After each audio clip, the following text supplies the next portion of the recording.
A year ago, my life felt untouchable. Then she went to that wedding. A year back, if someone had asked how I was doing, I would have smiled and said, better than I deserve. I was 37, married to a woman I loved more than I ever thought I could. Her name was Elise. We'd spent 10 years together, 4 dating, 6 as husband and wife, building what I believed was a life carved from trust, laughter, and quiet devotion. To me, Elise wasn't just a partner. She was peace in every storm, the first person I called whether I was celebrating or falling apart. We dreamed of traveling the world, raising children, growing old hand in hand. And even after 2 heartbreaking miscarriages, we stayed hopeful, committed, or at least I did. Everything began to fracture after she attended a wedding out of state. It was a longtime friend's beachfront ceremony in North Carolina. I couldn't go. Work had me buried, and money was tight. Elise said she understood. She kissed me at the airport, whispered, "I love you always," and disappeared into the crowd. I never imagined the woman who'd return would be someone I barely recognized.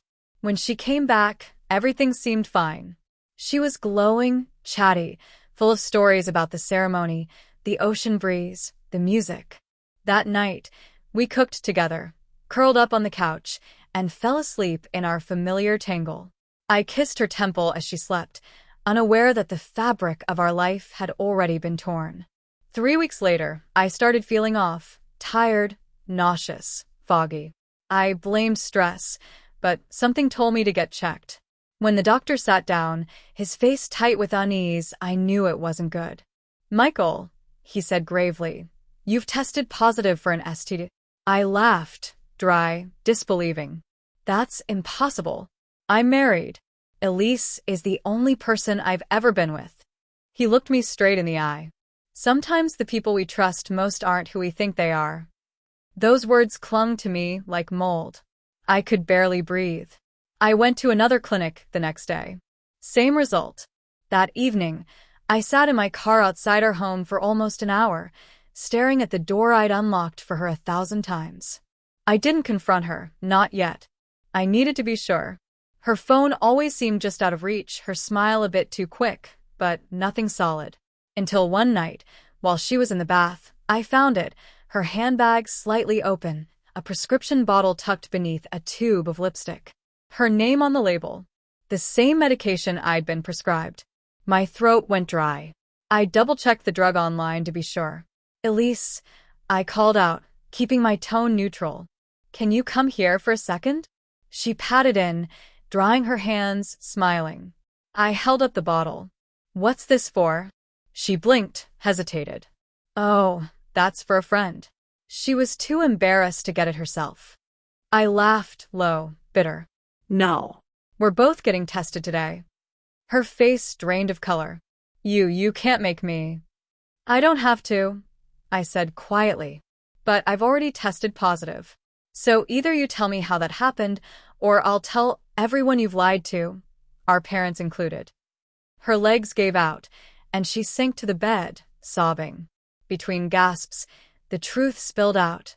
The wedding, the drinks, an old college fling she hadn't seen in years.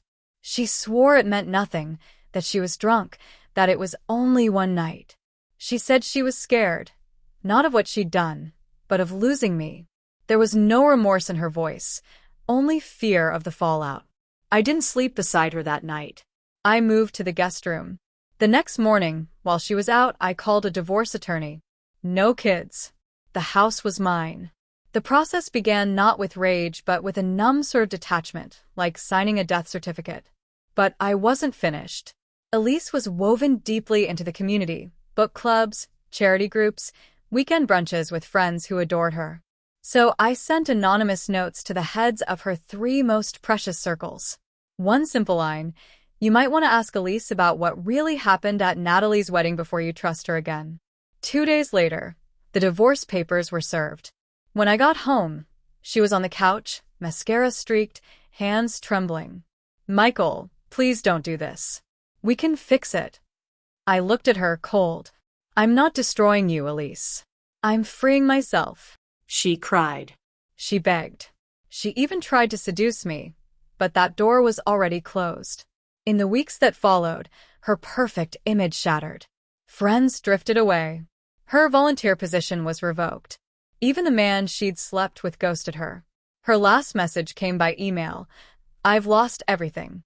I never replied. I moved 2 hours away, to a quiet coastal town where no one knew me. Found a new job. A therapist. I didn't want to live angry. I wanted peace. And slowly, I found it. I stopped checking on her. Stopped replaying the signs I missed. I was healing. Then 7 months later, a knock on my door, no buzzer, just the raw thud of knuckles on wood. It was storming. I looked through the peephole. Elise, soaked, trembling, arms wrapped around herself. I opened the door, just a sliver. "Hi," she whispered. "Can we talk?" I said nothing. "Please," she murmured. "I know I'm the last person you want to see, but I don't have anywhere else to go." Against my better judgment, I let her in, not out of forgiveness, but curiosity. I wanted to see what 7 months of consequences looked like. She was a ghost, hair unkempt, clothes wrinkled, eyes hollow. Her small bag said everything. "I've lost it all," she said, sinking into the couch. "My job, my family, my friends, even my cousin says I can't stay much longer. I've been searching for work." Anything. She paused. I came to apologize. Not because I want something. Because I need you to know I'm truly sorry. I nodded. "I forgive you." Her face lifted, hopeful. "But that doesn't mean I want you back." Her hope shattered. "I just wanted you to see I've changed. You don't get to decide when your apology is enough," I said quietly. "You don't get to rewrite the story you burned to the ground."